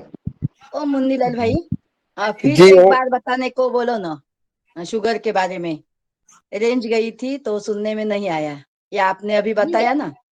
जी जी आदरणीय, शुगर के उसमें देखो, हम शुगर के उसमें बहुत सारी चीजें हैं, लेकिन जो सीधी सीधी है जो आप आसानी से कर सकते हैं कि भोजन के पहले आपको सलाद खाना है। खीरा, ककड़ी, टमाटर, ये खाने के पहले सारे डॉक्टर भी बताएंगे आपको और सभी बताएंगे। लेकिन उससे पहले आपको हरा धनिया होता है ना, आप गमले में आपके खाने लायक तो आप उगा सकते हो। बाहर का जो केमिकल दवाई और छिड़का वाला नहीं, आपके घर में अगर आपने बो दिया है तो वो 8-10 दिन में आराम से हो जाएगा। उस पत्ती को पहले 10 ग्राम, फिर 20 ग्राम, 25 ग्राम, 50 ग्राम तक खाने के आधे घंटे पहले खूब चबा चबा कर खा ले। चबा चबा के पूरा निगल जाए और आधे घंटे बाद आप भोजन करें और फिर देखें आप कि आपकी डायबिटीज में कितना फर्क पड़ता है। बहुत जल्दी आपकी डायबिटीज बराबर लेवल पे आकर बराबर रहेगी, ना घटेगी ना बढ़ेगी। इस तरह करना है आपको। ओम धन्यवाद। जी आदरणीय प्रदीप राज वर्मा। ओम सभी को नर्मदे हर। अच्छा, मेरा क्वेश्चन ये था कि सबसे पहली बात तो मैं आपको प्रणाम करता हूँ, और मुझे ये पता नहीं था कि हमारे नर्मदापुरम में इतने बढ़िया बढ़िया हीरे छुपे हुए हैं। तो हीरा को भैया तलाश तलाश के लेके आए हैं, इसलिए हम जिन्हें लाए हैं उनको भी सादर नमन करते हैं और आपको भी सादर प्रणाम करते हैं। और दूसरा मेरा क्वेश्चन है कि एंजाइटी यानी ये स्ट्रेस का के लिए क्या कर सकते हैं हम? दूसरी बहुत बात में अच्छा आप भाई जी। होशंगाबाद में आप नर्मदापुरम में कहाँ से हैं और कोठी आपका बाजार कांटेक्ट में नंबर हूँ मैं। दीजिए। जी जी कोठी बाजार में हूँ। अच्छा अच्छा, मैं कल ही गया था। जी जी जी बिल्कुल बिल्कुल बिल्कुल। जी एंजाइटी बहुत अच्छा बोला आपने, मैं भी बताने में, क्योंकि समय पूर्ण होने जा रहा था तो वो वाला मेरा हिस्सा रह तो बहुत सारी चीजें गई हैं। एंजाइटी एक बहुत बड़ा एक कहना चाहिए एक बीमारी है, जो कि एक हमारे दिमाग में कोई चीज अगर आ गई है और आने के बाद वो जाती नहीं है, बार बार उसके ऊपर ध्यान जाता है और जाने के साथ साथ हमारे दिमाग में एक ऐसा तरल पदार्थ आता है कि वो ऐसा हो जाता है कि कुछ देर के लिए तो व्यक्ति को ऐसा लगता है जैसे अटैक आ गया। एंजाइटी का होता है, गैस बनने लगती है सारी दुनिया से, फिर ऐसा लगता है कनेक्टिविटी टूट गई है और बस हमें या तो मृत होना है या मुझे किसी से कोई संपर्क नहीं रखना। इस तरह ऐसे बहुत से हमारे अंदर विकार उत्पन्न हो जाते हैं एंजाइटी के। उसमें आपको सीधा सीधा आपको, जैसे मैंने आपको बताया कि आम के और बिल्व के पत्ते का तकिया बनाकर जरूर सोना है आपको, उसके ऊपर आम फिर और रख के सोना। अगर नहीं वो कर पा रहे तो आपके रूम में जरूर रखना है आम के और जामुन के सूखे पत्ते। अगर गीले पत्ते उपलब्ध है तो 2-4-6 पत्ते आप अपने तकिए के नीचे ला करके सोए, बहुत जल्दी फर्क पड़ेगा। दूसरा दीदी, बीच में बोलने के लिए सॉरी, लेकिन जी जी, मेरे घर में ना अशोक के पत्ते बहुत अवेलेबल हैं और वो नीचे गिर रहे हैं आजकल, तो इनका भी कुछ यूज हो सकता है क्या? अशोक के पत्ते का बहन अलग है ना। अशोक इस वक्त तो सारे पत्ते गिर रहे हैं, है ना। अशोक के पत्ते का जब भी मुझे मौका मिलेगा आप सुखा के रख लें उसको, जब भी मुझे समय मिलेगा मैं पुनः फिर आपको, अभी तो मेरे पास बहुत सारी चीजें बताने के लिए, अभी तो मैं सीधा सीधा आम पे ही आई हूँ कि सबसे पहले मिठास ही दे हम आपको। इसलिए उस पत्ते को जो गिर रहे हैं ना उनको सुखा करके साफ करके आप रख लें। आम के, नीम के, जामुन के और अपने बिल्व के, ये औषधि पत्ते आप सुखा करके अपने उसमें रख लें। फिर जैसे जैसे होगा हम वैसे वैसे औषधि के रूप में आपको बताते जाएंगे। और एंजाइटी के लिए हम बता रहे हैं, जैसे कि आपने घी, अब उसके लिए अगर आप कहें आदरणीय तो मैं 1 मिनट और ले लूं। दिनेश बहन जी, मैं जी। आपको प्रणाम करती हूँ और आपको फिर से कल निवेदन करती हूँ कि फिर से कल आप योगा हर मंच पर आप बिल्कुल आमंत्रित है। तो हमारे जितने भी सवाल हो गए 8:30 बजे तक तो ले लेंगे और फिर बाद में कल कंटिन्यू करेंगे। जी, मैं कोशिश करती हूँ कल का, है ना। कल नहीं हुआ तो फिर मैं परसों लेती हूँ, जरूर से लेंगे, क्योंकि मेरे से बहुत सारा छूट चर्चा, बहुत ही महत्वपूर्ण मार्गदर्शन मिल रहा है हमें और भी आपसे सीखना है दीदी। तो आगे 1-2 सवाल ले लेंगे और आपसे और भी हमें ज्ञान लेना है। तो कल तो आप निश्चित कर लीजिए, बिल्कुल कल आपको तो आने पूरी कोशिश करूंगी। और मेरे साथ मेरे आदरणीय बड़े भाई स्वरूप मुन्नीलाल जी, भाई जी आपको प्रणाम करती हूँ। वो बहुत काम करने का मैंने उनसे सीखा है, प्रेरणा मिली है। छोटी बहन की तरह बराबर उनके साथ काम किया है। और भी भाई बहन हैं, मेरी आदरणीय कुसुम दीदी, मुझे उनसे बहुत कुछ सीखने को मिलता है, प्रेरणा मिलती है, समय समय पर मुझे मार्गदर्शन करती है। और आप जैसे पूरे प्रांत से, अलग अलग प्रांत से भाई बहन जुड़े हैं, बहुत उत्साह से आपने मुझे सुना, मुझे इसमें समय दिया। आप सबका बहुत बहुत धन्यवाद, बहुत बहुत आभारी हूँ। और वैसे आपके क्वेश्चन के अनुसार बहुत सारी चीजें हैं जो कि रह गई है मेरे पास अभी, पुनः मैं आपको बताना चाहूंगी और आप आसानी से कर सकते हैं ऐसा। जी, धन्यवाद के साथ। बहन जी आपका नंबर मिल जाएगा तो ज्यादा अच्छा रहेगा। मिल जाएगा, जी मैं भाई दे जी, दूंगा, आप लिख लीजिए। मैं दे दूंगा, मेरे पास है नंबर। भाई मैं जी के 2 पास है, यादव भैया के पास है मेरा नंबर, आप ले लीजिएगा। ग्रुप में डाल दूंगा मैं। नंबर तो मिल जाएगा आसानी से, नंबर अपने ग्रुप में डाल देंगे। और मिथिलेश जी, मैं आपसे जब आपको समय हो आप बता दीजिएगा, क्योंकि आप बहुत व्यस्त हैं मुझे पता है, किंतु आपको जिस दिन समय हो आप बता दीजिए। एक दिन आपको फिर से आपको आमंत्रित करना ही है। बहुत प्रश्न है और बहुत ज्ञान है आपके पास आयुर्वेद का, तो जरूर बताइएगा। और आज के लिए तो बहुत धन्यवाद। आदरणीय डॉक्टर कुसुम बहन जी, क्या है, बहन जी को इटारसी में बुलाया था और बहन जी को आना था वहाँ, जब अपन ने 525वां उत्सव मनाया था, तो आ नहीं पाई बहन जी, व्यस्त रहती हैं। और इसमें अभी कार्यक्रम में बहुत हैंड्री से बहन जी, बहुत, और कई राज्यों से 18-19 राज्यों से लोग जुड़े हुए हैं, और लेकिन समय कम है। तो चाहूँगा कि आप आकर के और 1-2 दिन, और सबको सबकी समस्याओं का समाधान मिल जाएगा। मैं प्रार्थना करता हूँ आप वरिष्ठ हैं और मुझे ऐसा ना कहा करें, क्योंकि परम पूज्य स्वामी जी का स्नेह आपके साथ है। और मैं शुरू से, और इस मध्य प्रदेश की सबसे वरिष्ठ ज्योति बहन जी के बाद आप ही हैं हमारे लिए, तो मैं प्रणाम करता हूँ, नमन करता हूँ। और आज मैं डॉक्टर कुसुम भारद्वाज जी बहन जी को प्रणाम करता हूँ कि उन्होंने आपसे संवाद किया।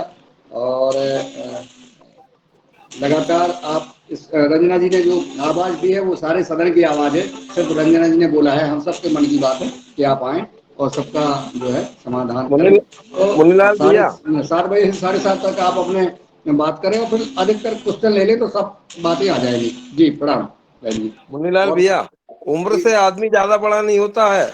आप में जो निष्ठा लगन है उसके कारण आप हम सबके पूजनीय हैं। चलिए, ये बिल्कुल सही बात है, ये एकदम सही है जो आपने बोली भाई साहब, कि मुनीलाल जी भाई साहब के उसके उनकी लगन और उनकी निष्ठा से ही और उनके व्यवहार से ही इतने लोग जुड़े हुए हैं और अधिक से अधिक काम कर रहे हैं।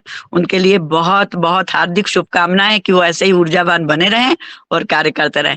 एक भाई साहब मुनीलाल जी, मैं एक विचार मेरे मन में आया है, बस वो एक दे रही हूं मैं, कि जैसे अभी पिछले दिनों में यज्ञ की बातें चल रही थी और यज्ञ का महत्व और वो सारा बताया जा रहा था, तो वो तो सब समझ ही गए होंगे। तो अपन जो अपना जो कार्यक्रम चलता है तो महीने में एक बार कोई भी रविवार निश्चित कर लें, पहला या दूसरा रविवार या बीच का किसी दिन, और उस दिन दीप यज्ञ करें हम ऑनलाइन ही।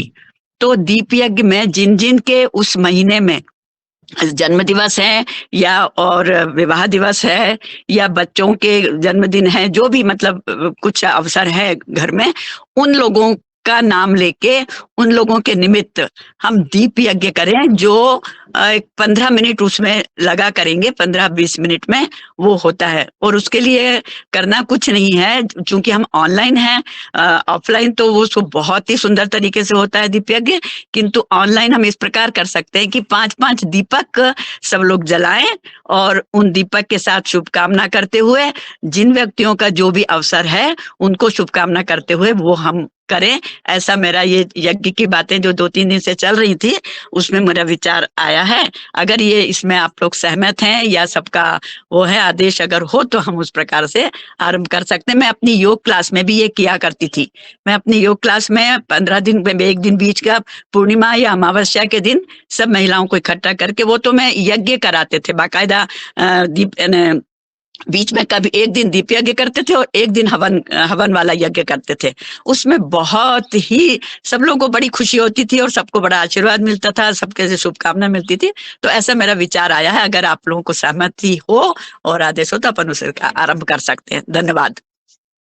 ओम दीदी, कुसुम दीदी, मैं बीच में बोल रही हूँ, मिथिलेश सिंह, उत्तर प्रदेश से।